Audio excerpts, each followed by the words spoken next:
You mentioned that thing about the ATV program. Why is it given such an innocuous name?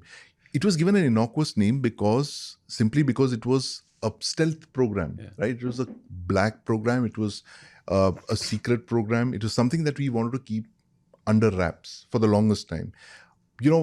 This program began in the late 60s, 67.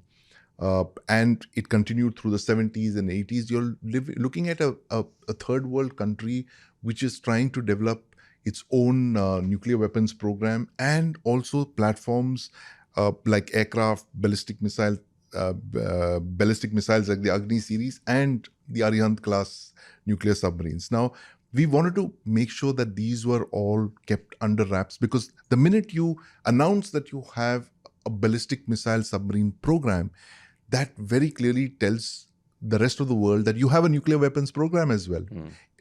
Let's not forget the fact that in the 70s, our bombs were in the basement. We never brought them out. We never told anyone that we had intentions of becoming a nuclear weapons state.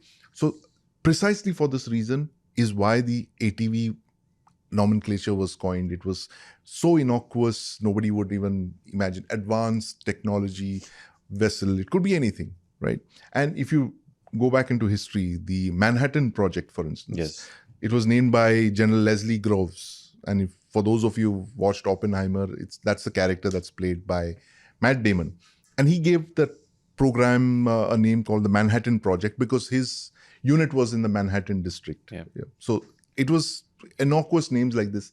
Military, very, very high technology, strategic programs are usually couched in these kind of nomenclature. A, you don't even reveal the existence of it. There's very little documentation of it that's kept. And B, you make the program sound as harmless as possible, as routine, mundane, everyday, something like...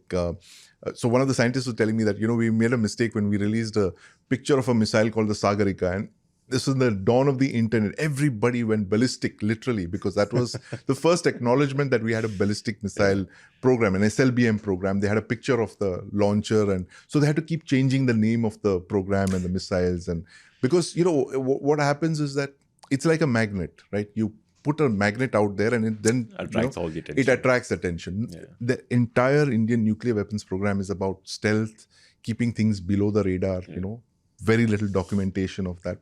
For a reason, because we are operating in an environment of very high technology denial regimes. The minute they know that you have a ballistic missile submarine program, then they will try and curtail technologies. They'll say, let's not give them this because they're trying to develop this. So that's how the world is. It's a very cruel world.